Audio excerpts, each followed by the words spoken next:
This is the Northern Ireland Assembly Committee Room 30. This is the Northern Ireland Assembly Committee Room 30.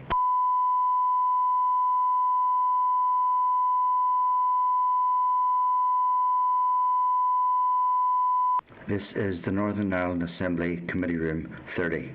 This is the Northern Ireland Assembly Committee Room 30.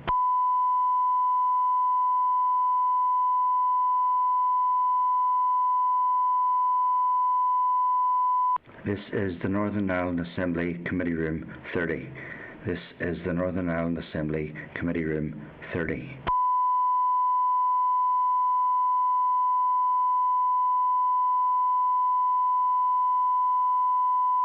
This is the Northern Ireland Assembly Committee Room 30.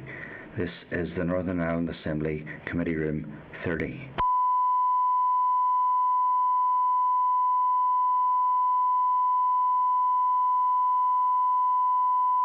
This is the Northern Ireland Assembly Committee Room 30.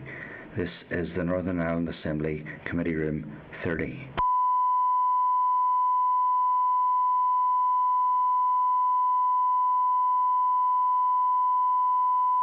This is the Northern Ireland Assembly Committee Room 30. This is the Northern Ireland Assembly Committee Room 30.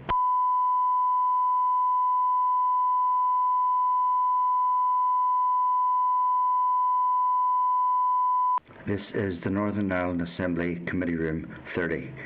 This is the Northern Ireland Assembly Committee Room 30.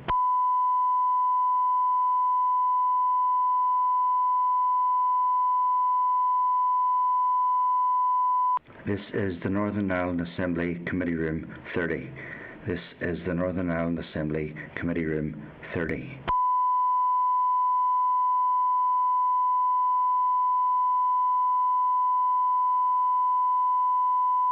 This is the Northern Ireland Assembly Committee Room 30.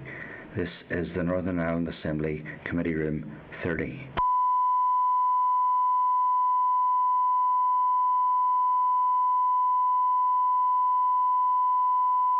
This is the Northern Ireland Assembly Committee Room 30. This is the Northern Ireland Assembly Committee Room 30.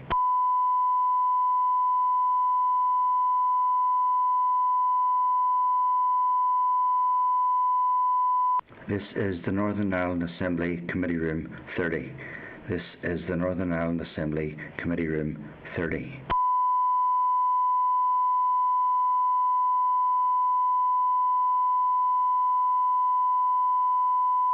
This is the Northern Ireland Assembly Committee Room 30. This is the Northern Ireland Assembly Committee Room 30.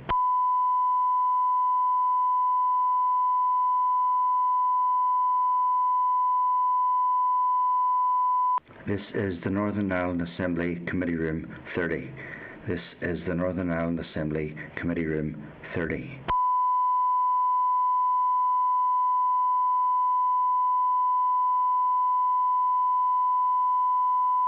This is the Northern Ireland Assembly Committee Room 30. This is the Northern Ireland Assembly Committee Room 30.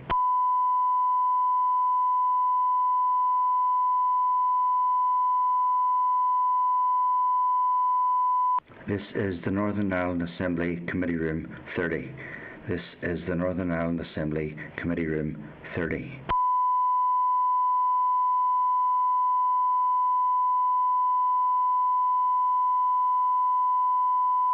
This is the Northern Ireland Assembly Committee Room 30. This is the Northern Ireland Assembly Committee Room 30.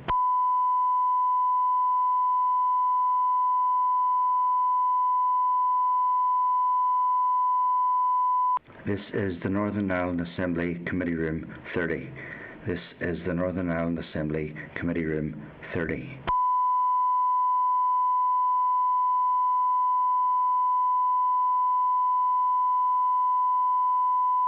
This is the Northern Ireland Assembly Committee Room 30. This is the Northern Ireland Assembly Committee Room 30.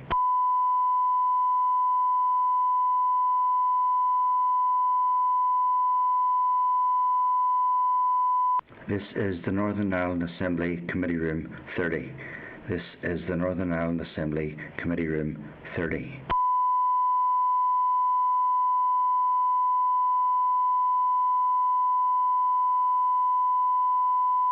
This is the Northern Ireland Assembly Committee Room 30.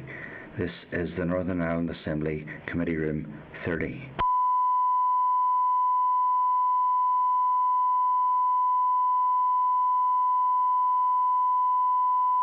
This is the Northern Ireland Assembly Committee Room 30.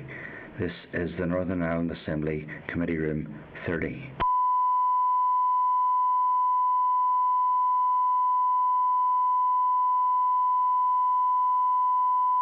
This is the Northern Ireland Assembly Committee Room 30.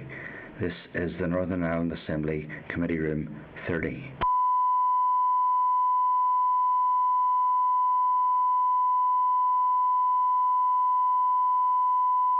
This is the Northern Ireland Assembly Committee Room 30.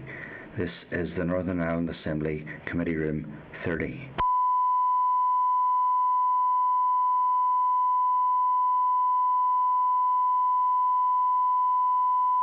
This is the Northern Ireland Assembly Committee Room 30.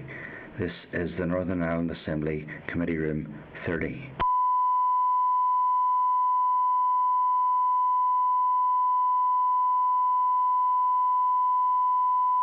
This is the Northern Ireland Assembly Committee Room 30. This is the Northern Ireland Assembly Committee Room 30.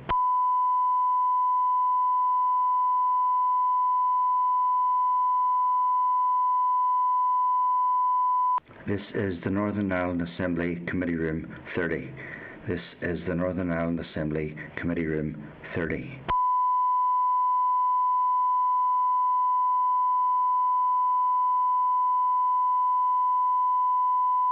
This is the Northern Ireland Assembly Committee Room 30.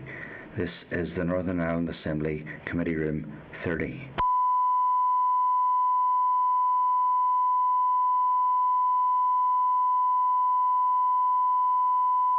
This is the Northern Ireland Assembly Committee Room 30. This is the Northern Ireland Assembly Committee Room 30.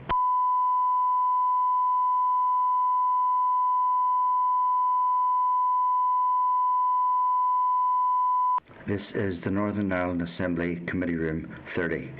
This is the Northern Ireland Assembly Committee Room 30.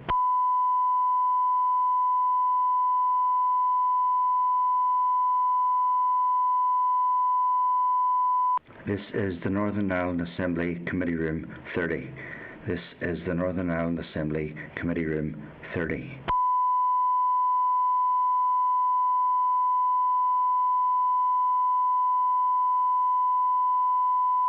This is the Northern Ireland Assembly Committee Room 30. This is the Northern Ireland Assembly Committee Room 30.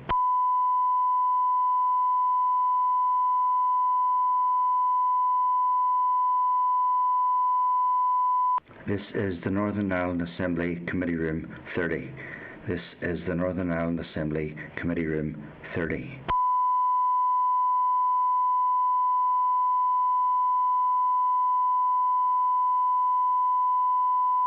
This is the Northern Ireland Assembly Committee Room 30. This is the Northern Ireland Assembly Committee Room 30.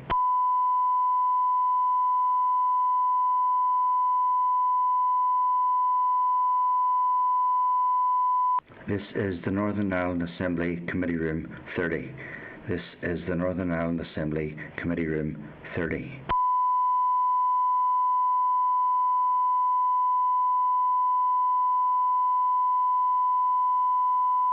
This is the Northern Ireland Assembly Committee Room 30.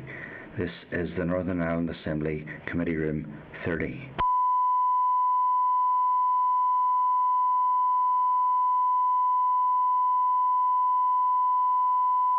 This is the Northern Ireland Assembly Committee Room 30. This is the Northern Ireland Assembly Committee Room 30.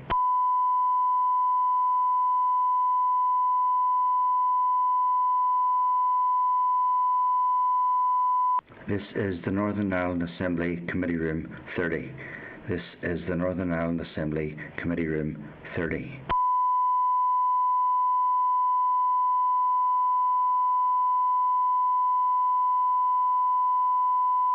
This is the Northern Ireland Assembly Committee Room 30. This is the Northern Ireland Assembly Committee Room 30.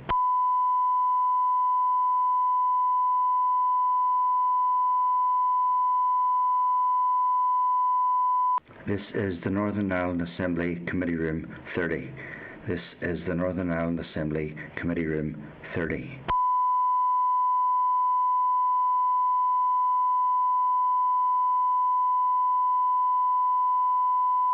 This is the Northern Ireland Assembly Committee Room 30. This is the Northern Ireland Assembly Committee Room 30.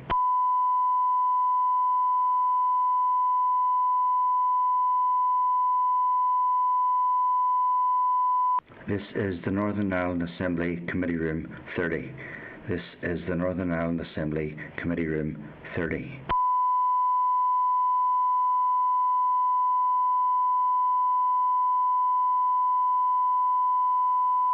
This is the Northern Ireland Assembly Committee Room 30. This is the Northern Ireland Assembly Committee Room 30.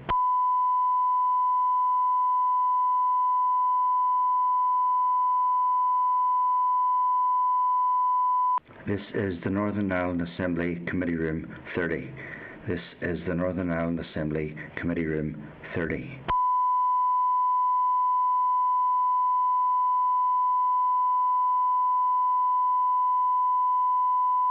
This is the Northern Ireland Assembly Committee Room 30.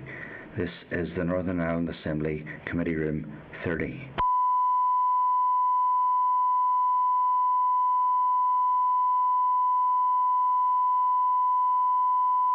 This is the Northern Ireland Assembly Committee Room 30. This is the Northern Ireland Assembly Committee Room 30. This is the Northern Ireland Assembly Committee Room 30. This is the Northern Ireland Assembly Committee Room 30. This is the Northern Ireland Assembly Committee Room 30. This is the Northern Ireland Assembly Committee Room 30.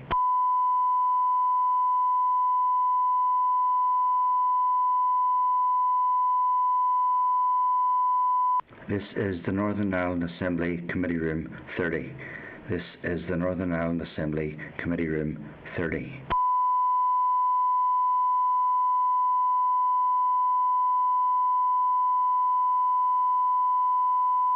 This is the Northern Ireland Assembly Committee Room 30. This is the Northern Ireland Assembly Committee Room 30.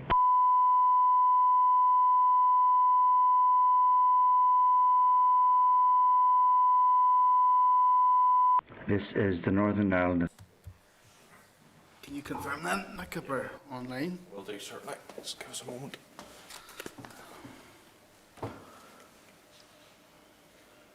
Chair, that's us live now. Thank you. Members, want to welcome you here this morning to the first committee meeting of the new year. So one which is all both the committee and the team happy new year. We are quoted. If there are any issues with Starleaf, please let us know. Mute your microphones until you need to speak, and all the background noise cleared. And again, if you want to ask any questions, just do it through the WhatsApp messenger here. And as you know, members, the committee will be recorded and broadcast through apartment buildings and online. And you're welcome to use your mobile devices as long as they are in airplane mode and muted. Okay. You have no apologies. Chairperson's business. I'd like to remind you that following the meeting today, the department's consultation. Remind you that following the meeting today, that the department's consultation on the future agricultural policy proposals were launched on the 21st of December and are open until the 15th of February. And it's important that people respond to the consultation to make sure their views are taken into account in the formulation of future policies on farm payments and to support the sector to be more profitable and environmentally sustainable. And this is something I might revisit in the NAR business section. I'm sure most of you will have read through the draft policy over the Christmas break, and it's important that we at some juncture get a as early as possible get an update from the department on the policy as well, because whilst it's well detailed in some aspects of it, particularly to do with the payments and the heritage payments and the resilience payments. I do believe it's lacking in some areas, particularly around the role of women. As the policy specifically mentioned the importance of increasing the number of women in farm management and leadership positions, but it's lacking in detail about how to actually will do that there, and there's other areas as well. So I think it's maybe something we need to revisit and get a brief from the department at the earliest possible opportunity. Members, the draft minutes, they're from the 16th of December, it's page 5 of your pack, and can I get agreement to sign the minutes? Okay. Members, in terms of matters raised, number 4, the House of Lords Committee has agreed to send us copies of letters it receives from DEFRA, and to date we have only had sight of letters sent by the committee to the department, and the letters will be sent to us on a weekly basis and included for members in the meeting pack. Item number 5, we have a written briefing. It's an SL1, the Environment Act, National Order 2022, page 18 year packs. The papers relating to regulations that were made by DERA and to bring into effect local provisions relating to the Environment Act 2021. The full list of provisions that affect devolved matters are outlined in the pack and include the local functions of the OEP, requirement for DERA to prepare an environment improvement plan, and giving DERA authority to make regulations in respect to producer responsibilities. Are members okay to note the briefing and advise DERA to proceed with the laying of regulations? Okay, thank you. Okay, members, item number 6, a written briefing, the Marine Protected Areas Prohibition of Fishing Methods Regulations 2022, page 36 of the pack. Papers are outlining the policy intent of regulations that DERA will lay to prohibit certain fishing methods in marine protected areas, including Carlifford Loch, Rathlin Island and Strangford Loch Marine Conservation Zone. And members, you'll recall that we considered the consultation on these proposals in October, and the vast majority of stakeholders were supportive in order to protect the marine environment. Are members okay to note the briefing and advise DERA to proceed to lay the regulations? Okay. Okay, members, item number 7 is an SR 2021-346, the Direct Payment to Farmers Review Decision Regulations NI 2021. These are at page 70. Were laid with the Business Office on the 16th of December and will bring into effect the changes to deal with area-based payment disputes which have been discussed previously. They are subject to negative resolution procedure and will come into effect on the 13th of February. Okay, we refer regulation to examiner statutory rules for scrutiny. Members, item number 8, SI number 2021-1455, the Greenhouse Gas Emissions Trading Scheme Amendment Order N 2021, and the draft SR, the Greenhouse Gas Emissions Trading Scheme Order 2022, page 80 of your packs. The Department has notified the Committee that these statutes will bring about technical changes to the ETS discussed at our meeting on the 16th of December have been laid in the Assembly and other jurisdictions. Are you okay, members, that we refer the regulations to examiner statutory rules for scrutiny? Okay.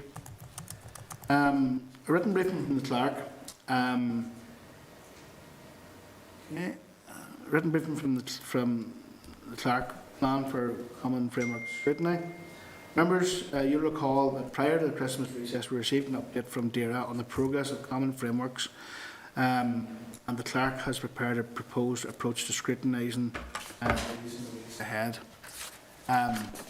Clerk's paper can be found at page 129 in your packs. Nick, do you want to brief the committee? Thank you, Chair. This, I suppose, is by way of update to members following the last discussion we had on common frameworks, which was back at the very start of July of last year. And members will recall that through the autumn we had been in communication with the Department about the progress of common frameworks and the delay in issuing those for parliamentary scrutiny. And members will recall that we were advised that there were a number of cross-cutting issues across jurisdictions that were preventing issue of the frameworks. And just prior to Christmas, the Department confirmed that those last outstanding issues had been largely resolved. And the Department notified us that it anticipates that all of the common frameworks will be published in early 2022, this new year, for parliamentary scrutiny under Phase 4 of the Common Framework Development process.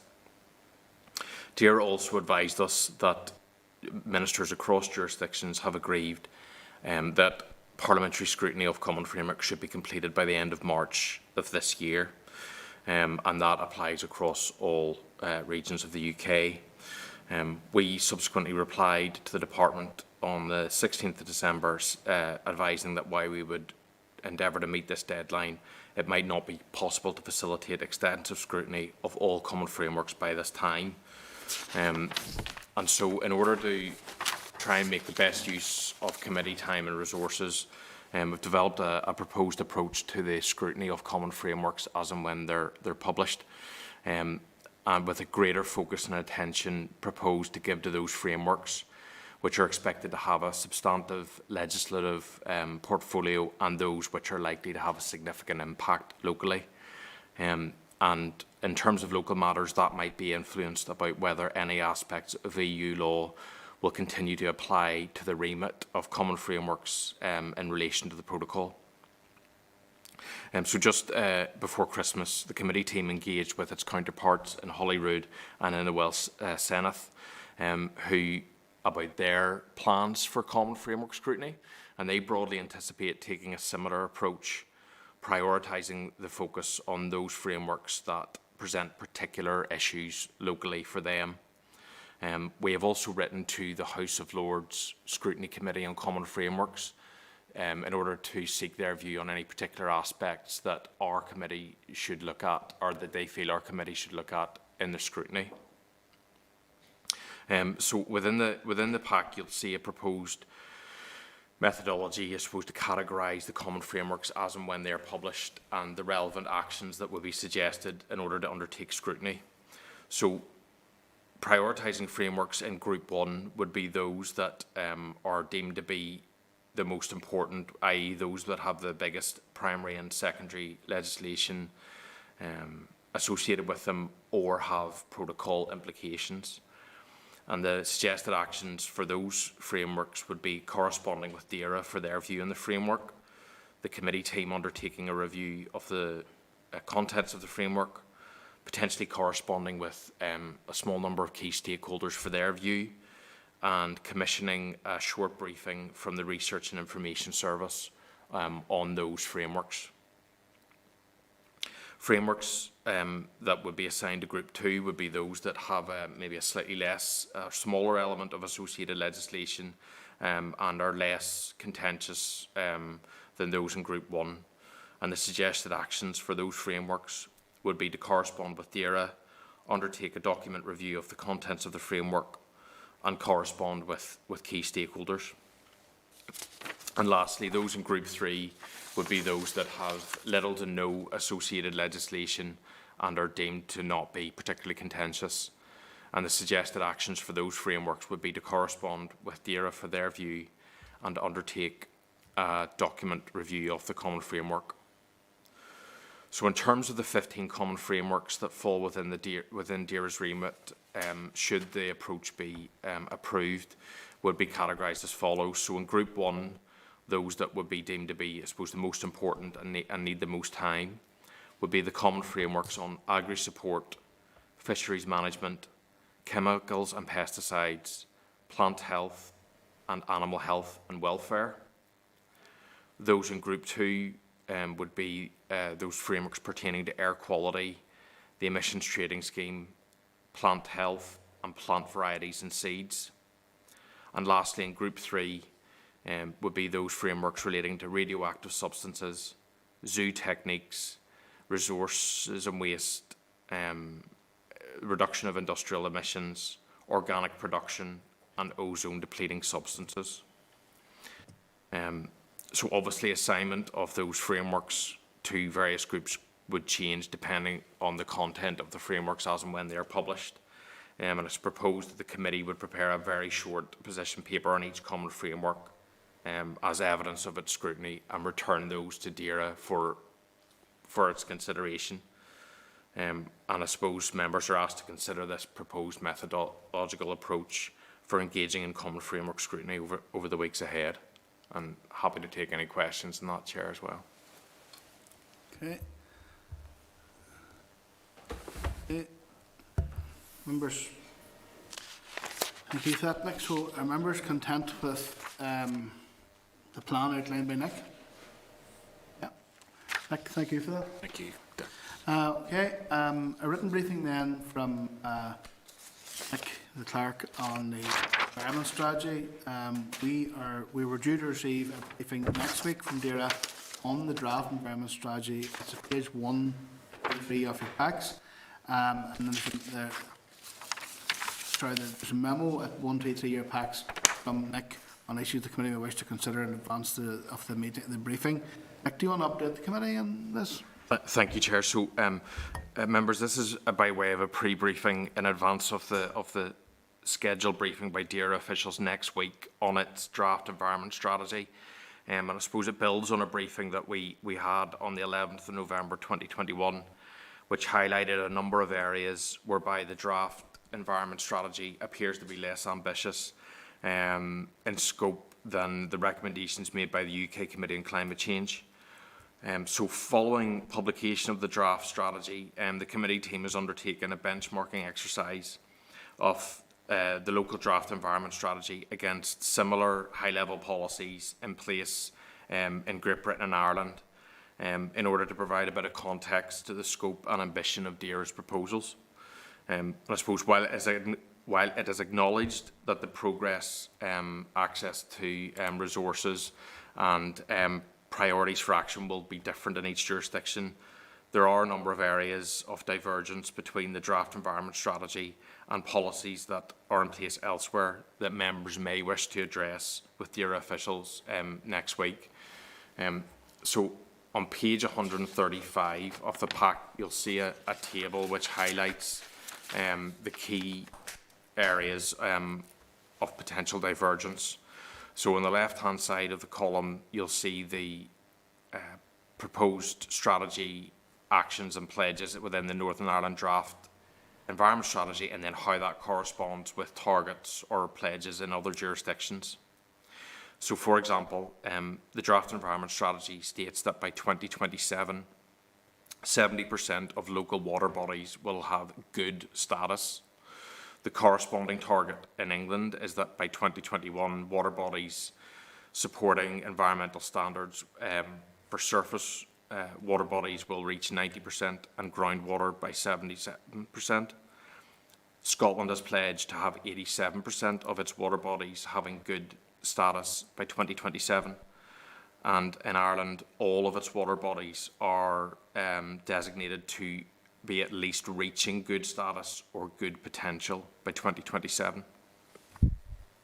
One of the other pledges in the draft environment strategy is to increase woodland cover locally to 8.8% by 2030, which equates very roughly to around 1,400 hectares of plantation per year.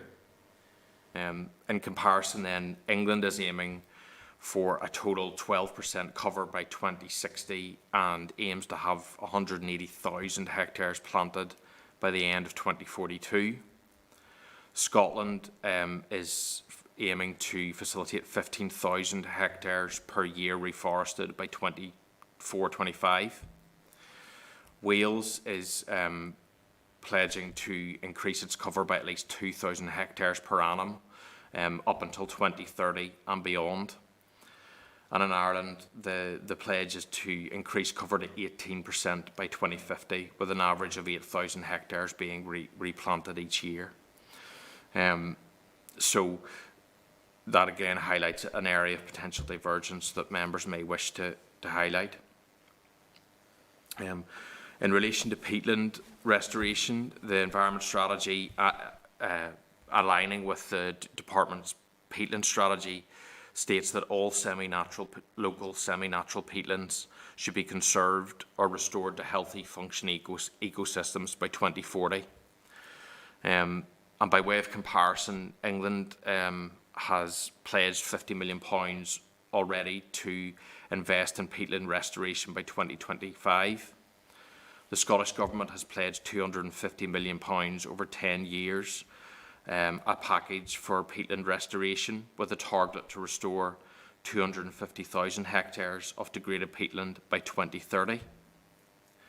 In Wales, there is already a 5-year plan underway to deliver 800 hectares of restoration per year, with an overarching goal of ensuring all semi-natural peatlands being restored. And in Ireland, they have pledged to have over 22,000 hectares of restoring raised bog habitat by 2035.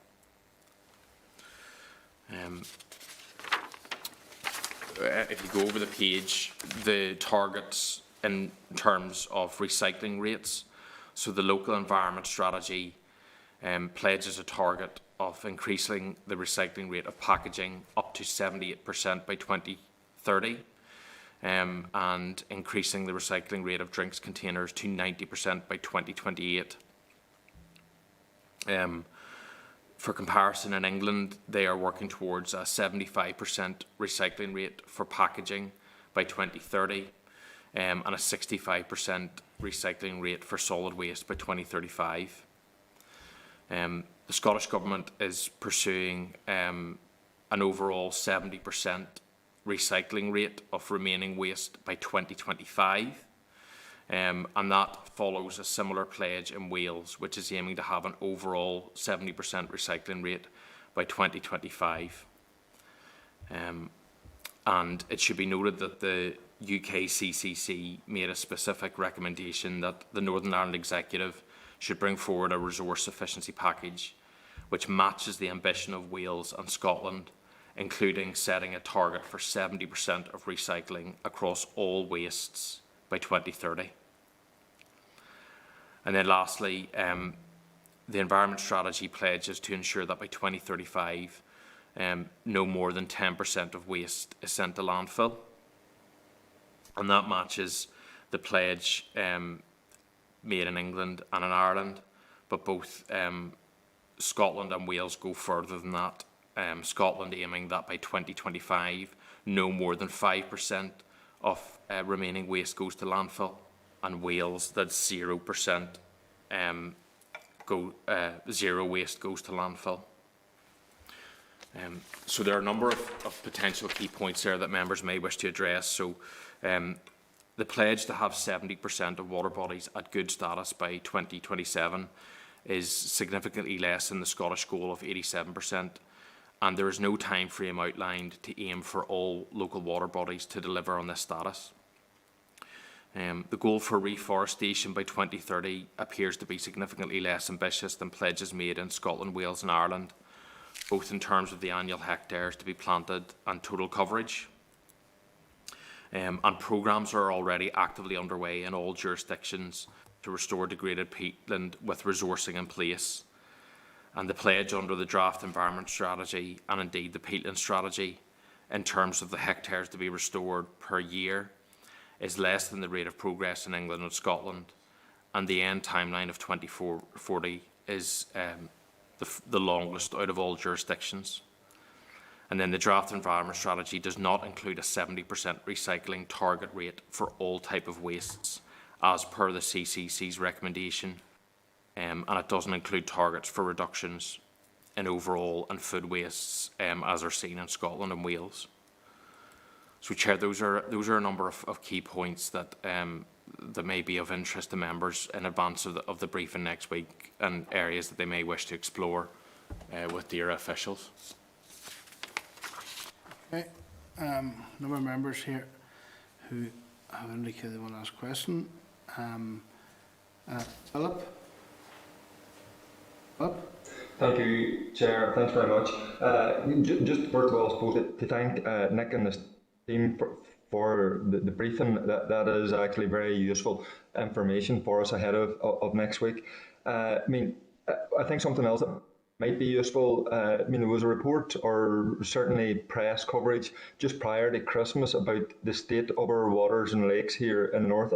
I think not only is the ambition and the environment strategy lacking, but I actually think the quality of our water has got worse over recent years instead of getting better. So, I mean, there certainly needs to be more ambition in the environment strategy regarding that, but as Nick has pointed out, there also needs to be an action plan to tell us how the department is actually going to improve the water quality. I mean, I think in previous reports there was 150 of our lakes and waters deemed good, and in the last report none were deemed good. So if there was a recent report, it would be useful that we had that on the quality of our water and lakes, just as part of our notes for next week.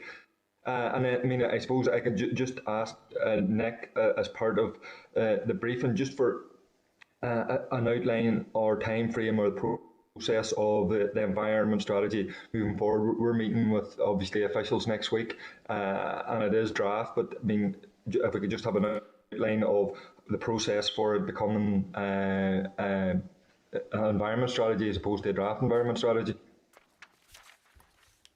Chair, yes, indeed. Philip, yes, indeed. We will certainly seek to include that most recent report on the water quality in the pack for next week. And in terms of the process, so I suppose the opportunity is now for the committee to inform and highlight these points of issue with department officials, because they are currently undertaking the consultation on the draft environment strategy.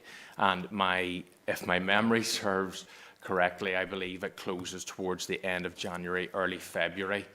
So we are receiving the briefing next week as part of its consultation. So there will be, of course, an opportunity for the committee to highlight these points, I suppose, verbally to the officials next week, and indeed we could do so in writing thereafter to ensure that those comments are incorporated within the consultation. Gotcha. Thanks, Nick. Yeah. John?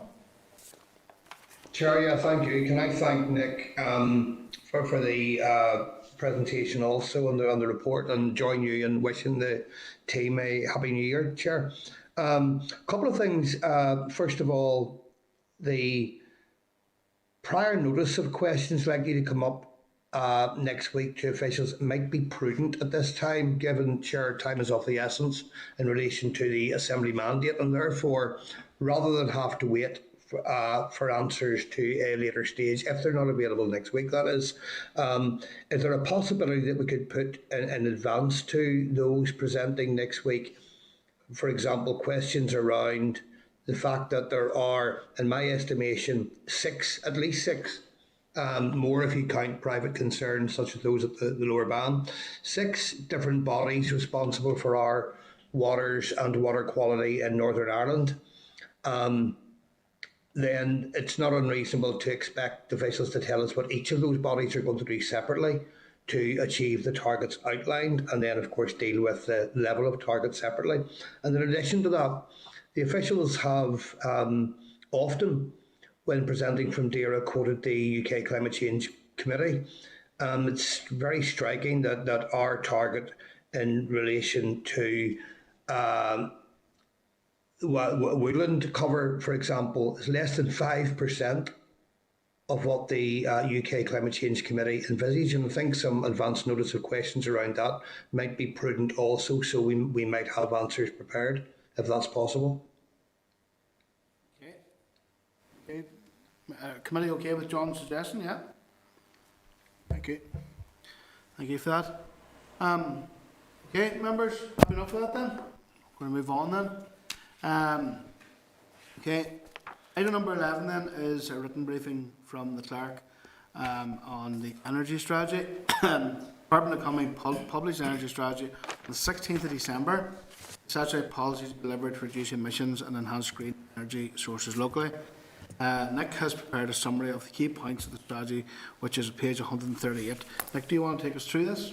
Chair, thank you, and thank you, members, for the opportunity to give an update on this. So, this is really an opportunity just to summarise on my review of the Department for Economy's published energy strategy, the key points that may be of particular interest to our committee, particularly focusing on those areas relating to climate change. Excuse me. and emissions reduction that, of course, has been a key focus of ours over the past number of months. The strategy was published on the 16th of December and sets out a vision for the reduction of local emissions in the energy sector with a view to contributing to the UK's net zero pledge by 2050 and the Green Growth Strategy. And its overall aims include a 56% reduction in energy-related emissions by 2030, moving to 100% reduction by 2050, and to achieve at least a 70% mix in composition of electricity generation by 2030, and to double the turnover of the local green economy to over £2 billion by 2030. So in addition to energy reduction and efficiency, the strategy aims to ensure that energy remains affordable by monitoring a number of metrics which include household expenditure on energy, the number of households in fuel poverty, and business costs in terms of energy purchases. So in relation to the resources that will be required to deliver on the strategy, the document outlines that significant investment will be required to expand green energy, but it is planned that this will be undertaken through early resourcing, leading to long-term cost reductions in the future.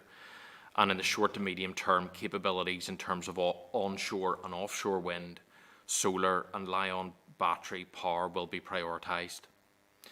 So the strategy envisages upfront investment in the 2020s and 2030s, leading to long-term operational savings in later decades.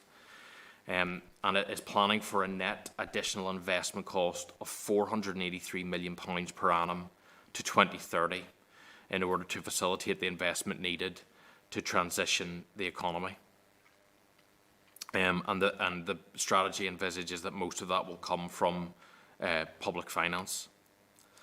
In terms of some of the key policies that will be taken forward to deliver the strategy, I just want to highlight a few that either are relevant to the work that the committee has undertaken recently, and also to signpost and flag some important things that may come up in the next 18 months.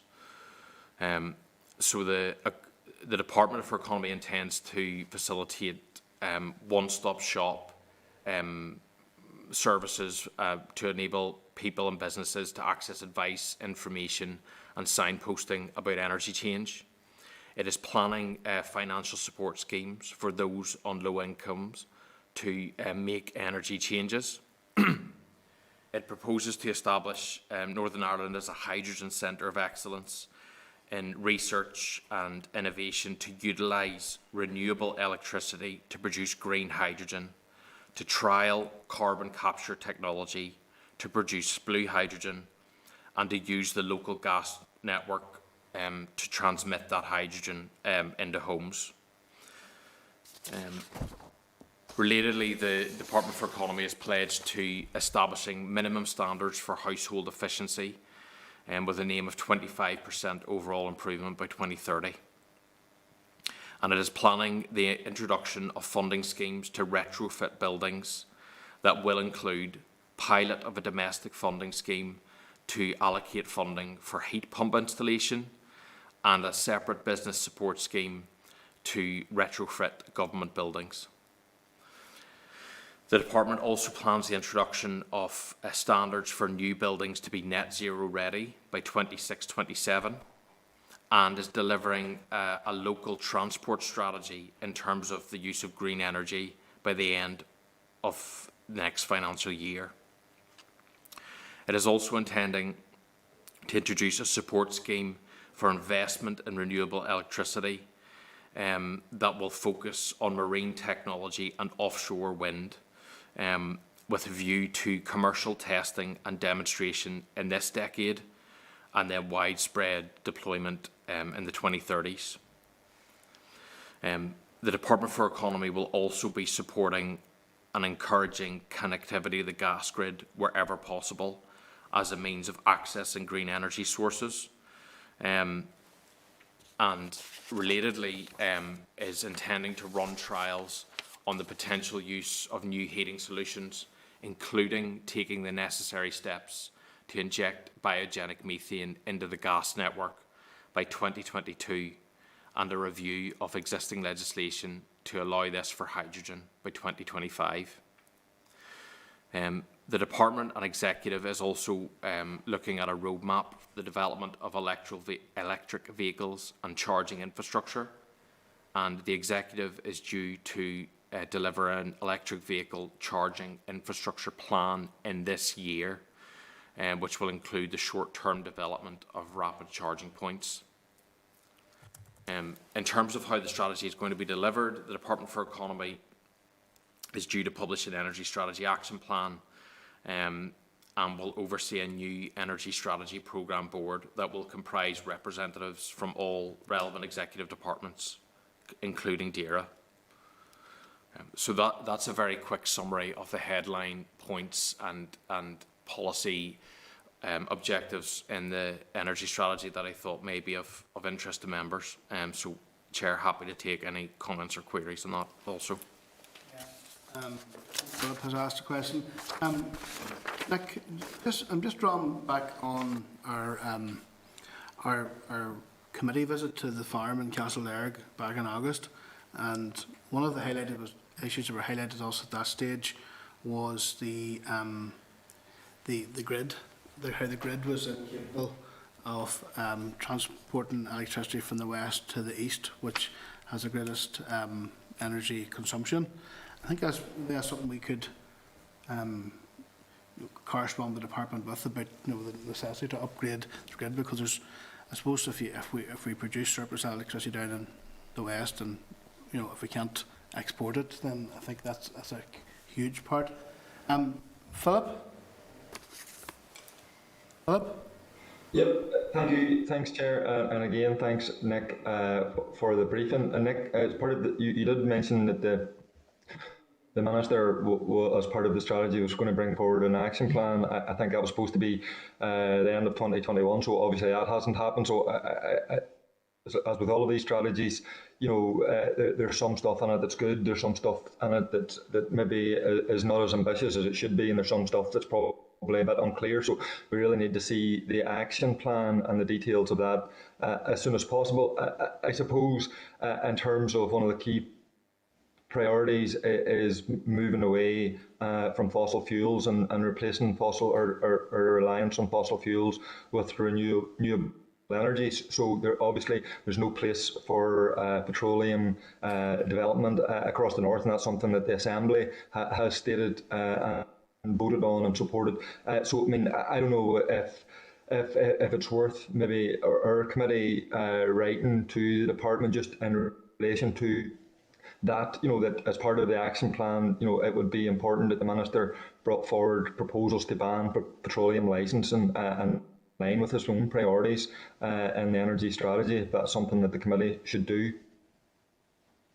Okay. Thank you, Philip. John? Yeah, sure. Thank you. And again, thanks to Nick and the team for the briefing. So, Chair, a couple of things coming out of this. First of all, general welcome for the strategy's fine for me, and I'm happy enough with that. But there are some details that I think require more detail. For example, whilst the switching from gas to hydrogen and any progress along that route is welcome, I think we have to bear in mind that there are many rural communities, for example, that don't have access currently to the gas network. The other issue that's pretty clear to me needs more detail. The creation of a roadmap mentioned for the development of electric vehicles and charging infrastructure is all fine and good, and again, welcome, except that we know that there are already problems with the infrastructure around getting electricity into some service stations, for example, at a level that would be required to increase the number of charging points in those locations. So I think both of those areas need considerably more detail if this is to be brought forward comprehensively. And in addition to that, another thing that might need some further detail and examination going forward is the fact that assistance available for people to switch to heat pumps and various other things might need to be reviewed in the light of rising energy costs, and the bands applicable to the required assistance might need to be reviewed also. Thank you, John.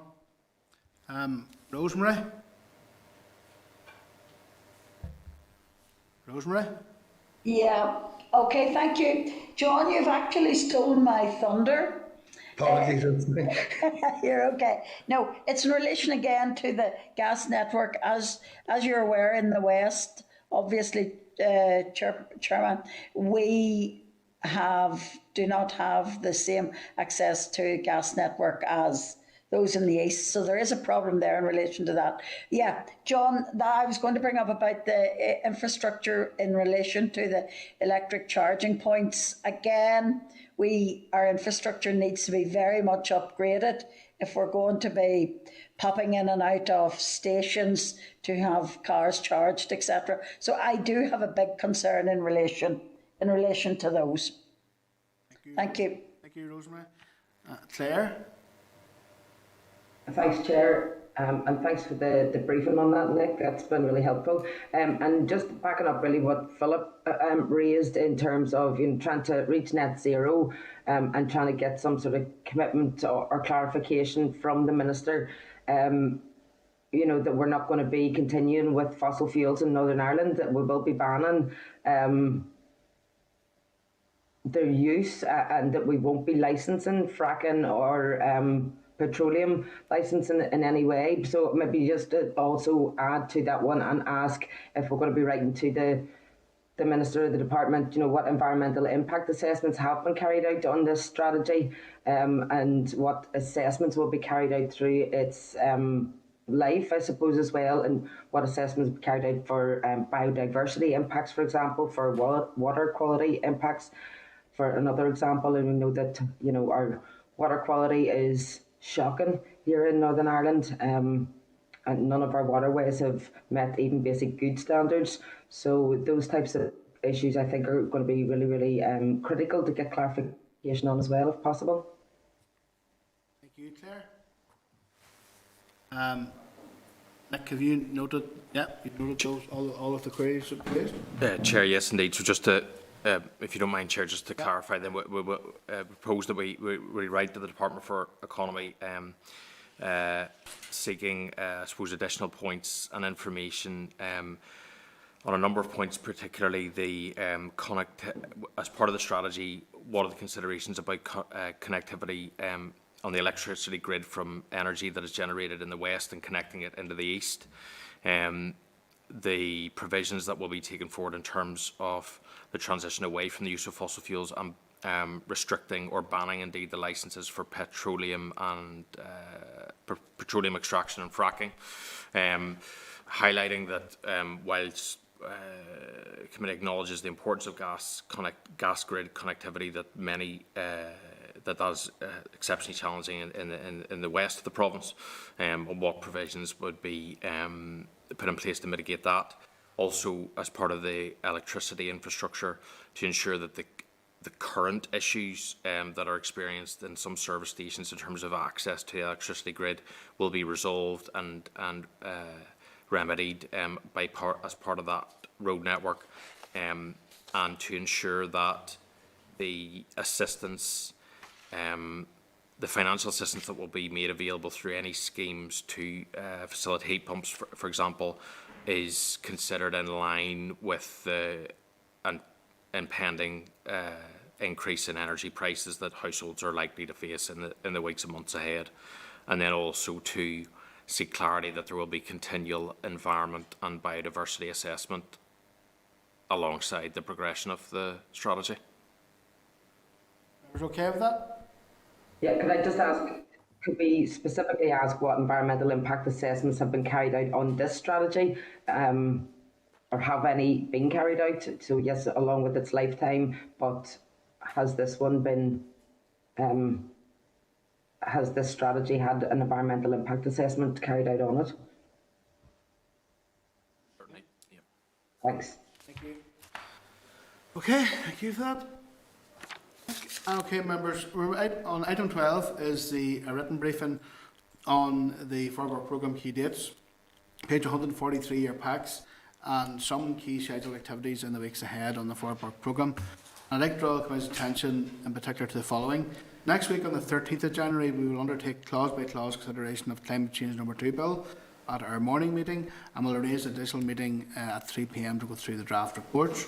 We'll also build time within the agenda next week for discussion and closed session on the Department's proposals to eradicate bovine TB and to discuss the Committee's view on this. 27th of January, we will have an oral briefing from the Department on the potential impact of the Australian deals.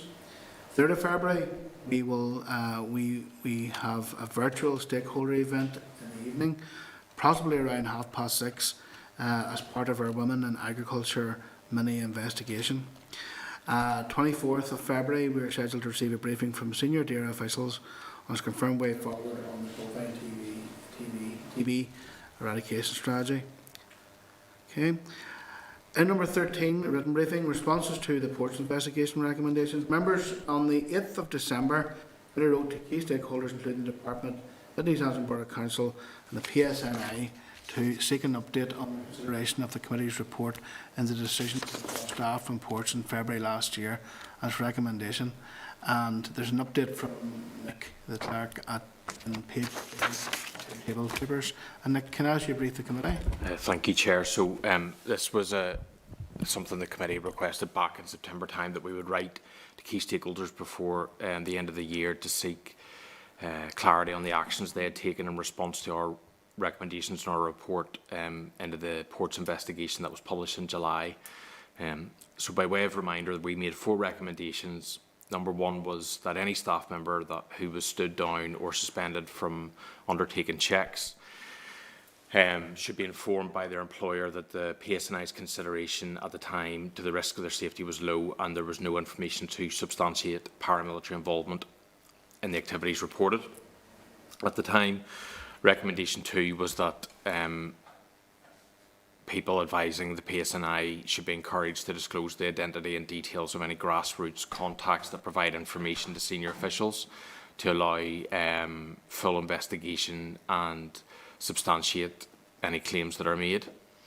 The 3rd recommendation was that officials at the Council should correspond with the Cabinet Office and clarify in writing that the PSNI's assessment of the risk to staff at ports of entry as at the end of January last year was low, and that the PSNI had no information at the time, nor has it received any since, to substantiate paramilitary involvement. And lastly, we recommended that the risk management processes both at DAERA and at the Council be reviewed to identify any learning regarding the documentation of risks to port staff during the period under investigation. So we have received replies from the 3 key stakeholders. So the Council replied on the 30th of December and confirmed that it has informed all staff who were temporarily stood down at the time about the PSNI's assessment of the risks, and that it has also completed a review of its risk management processes. With regards to recommendations 2 and 3, these have been noted by the Council, but the Council has not indicated that it has taken action in respect of recommendation 3 to correspond with the Cabinet Office and clarify the record with regards to the PSNI's assessment of risk last January. The PSNI replied to us on the 17th of December, excuse me, and while none of the recommendations pertain specifically to the PSNI have confirmed that they consider the report to be a fair representation of the narrative and engagement of police around the issues at hand. And lastly, the Department provided a response to the Committee on the 5th of January and has advised that all of the staff that were involved in the delivery of port controls during and after the temporary cessation of duties were advised of the PSNI's consideration of the risks, and therefore recommendation 1 has been fulfilled, and it has also undertaken a risk management process review and updated its risk tools to capture the relevant security risks that were in place at the time in February, and therefore it considers it has complied with recommendation 4. So that's a very quick summary, Chair, of the responses that we have received to those questions. John? Chair, yeah, just to say that the response from Mid and East Antrim, note the response that's been given to us here by our own officials today, but recommendations 2 and 3 weren't for noting, they were for action, and I think we may need to follow up on that. Yes. Yeah, that's fine, John. Note that there. Good. Philip? Yeah, just on the same point, I mean, I note in our packet saying that with regard to the department, to advise the committee that a response has been drafted and is waiting senior approval. I presume that means it's waiting for the minister's approval in terms of response. So, I mean, I would hope that that would be forthcoming to the committee very soon. This was an important piece of work that the committee did on an important issue, and we made a number of recommendations, and we certainly would like the department's response. Again, on the same point that John made with regard to Mid and East Antrim, I mean, I certainly would support the view that we write back to the council with regard to actions 2 and 3, specifically 3. I mean, it is vitally important that the record is corrected with regard to the letter sent to the British Home Office, and I think that's important that that's done and that we write back to ensure that that is the case. Nick? Chair, thank you. Philip, apologies, just to clarify, the initial memo that had been included in the pack, we hadn't yet received a response from the department. However, we did receive it yesterday, and it is in the tabled pack for review. So that only came in late to the committee, but just to clarify that we have received that indeed, and it's in the tabled pack. But certainly we will write to Mid and East Antrim to follow up on the actions specifically pertaining to recommendations 3 in particular and number 2 as well. Yeah, thank you, Nick. So, okay, we're right to the PSNI thanking them for the response onto Mid and East Antrim Borough Council, yeah. Okay, members, item 14 is correspondence, page 152, budget 2022-25. It's at page 161 of the packs, correspondence from the Committee for Finance, seeking the Committee's input and scrutiny of DAER's budget proposals for 22-25. Deadline is 18th of February. Sorry. Members agreed that the committee drafts a response to the committee's consideration. Okay. EU Fit for 55 package. Members, at page 159 is a response from the Minister of State for Energy, Green Growth and Climate Change to the committee's letter regarding the EU Fit for 55 package and potential alignment of the EU and UK ETS. The Minister has outlined that the Department will continue to monitor the Fit for 55. Progress of Fit for 55, the UK Government and devolved administrators intend to consult on amendments to the UK ETS that will be in effect from January 24, and the UK and the EU are committed via the Trade and Cooperation Agreement to cooperate in carbon pricing, including consideration of linking systems. Both parties recognise the importance of alignment. Are members okay to note this correspondence, or if you have anything you want to raise? Okay, members, the Home Office reply regarding the pork processing sector, that's at page 195 here, packs. We received this reply from the Home Office to our letter dated on the 10th of September, highlighting concerns about staffing shortages in the pork processing sector. Home Office indicated that it does not intend to reduce the minimum English language requirements for overseas workers, has taken steps to expedite its vetting processes. It also states that the new immigration policy is designed to facilitate high-skilled, well-paid jobs and not to replace a system of access to cheap labour. However, in response to the specific issues, it has allowed 800 pork butchers in the UK on short-term from November 2021. Can I ask members, can we reply, it's okay if we reply asking how many of the 800 short-term visa opportunities have been taken up thus far, and if any of these have been prioritised for here, and to copy the reply to the NI Pork and Bacon Forum? Okay, that? Okay. Members, okay, we action the remainder of the correspondence on the detailed on the pack? Okay. Okay, members, Forward work programme is at page 203. Can I seek agreement for the further work programme? Members, I'd like to suggest that we, in terms of any other business, I'd like to suggest that we schedule some time specifically on our forward work programme in the next few weeks to discuss the Department's future agricultural framework portfolio and to consider review and response before the closure of the consultation. Philip, you looking in there? Chair, sorry, not just in relation to any other business. Just going back to this stuff. Unless I'm doing something wrong, I mean, I'm checking my table papers, and all that I have in my table papers is for item number 18, the Climate No.2 Bill, in terms of the informal deliberations. I don't seem to have the response from the Department on the ports issue. As I say, I downloaded it, so I'm reading off the PDF form, unless maybe it was updated. But I mean, from yesterday, I certainly don't have that response in my table papers. Item 13, the table papers. I have it in mine, in my table park. Chair, the table papers were sent out, were revised and updated and sent out yesterday just at midday, and it should be at page 6 of those table papers is the reply from the Department. So, Philip, obviously we can reissue that to you specifically to make sure that you have the document. I'm not quite sure, just to make sure that it's the version of the table papers from yesterday that we're looking at. Okay, I may have downloaded an earlier version because it's definitely not on page 6 of the one I have. Okay. Patsy? Patsy? You might be muted there, Patsy. Well, I see what. Okay, now you think I was muted by somebody else, but anyway,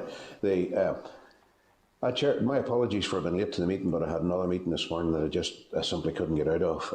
But in relation to it, as an actual fact, I had intended raising it anyway. It's about the table papers, which I do have, in regard to the committee inquiry about the ports. A note there, it says, in regard to Mid and East Antrim Borough Council, with regards to recommendations 2 and 3, these have been noted by the Council, but it hasn't indicated that it's taken action in respect of recommendation 3 to correspond with the Cabinet Office and clarify the record with regard to PSNI's assessment of risk as at the 30th of January 2021. Could I make the suggestion and the recommendation, Chair, that the committee forward the report of the committee to the Cabinet Office in the interests of full disclosure and full information being with the Cabinet Office? Yeah, no issue with that, Patsy. Are you okay with that? Okay, thank you. Thank you for that, Patsy. Okay, members. Okay, so that was any of our business. So we had, we're okay then that we can get time in the next few weeks to discuss the future agriculture portfolio, to consider a committee view, and okay with that. Members, are there any other business that we want to raise before we do have a closed session to look at the Climate No.2 Bill? Okay. Well, that's okay. So just before we close, I just want to again thank you. First meeting of 2022, and I suppose I should mention as well that this is the final day of Christmas, and it's also known as Nollaig na Man, which is Women's Christmas. So I want to give a special Christmas wishes to members of the committee here, Claire and Rosemary, and indeed any of ladies listening in. And I just seen a note from the Irish Foreign Ministry earlier, which said that on this day, tradition dictates that women take it easy, and the men cover all of the household duties. So Rosemary and Claire, and indeed any ladies listening, so I think you should have a day off after the meeting today. And so listen, I want to thank you all for first meeting of the year, and I hope you had all a very safe and enjoyable Christmas. And listen, folks, so sure anybody who's listening in, we'll see you again next week. So date and time is next Thursday, the 13th at 10 o'clock.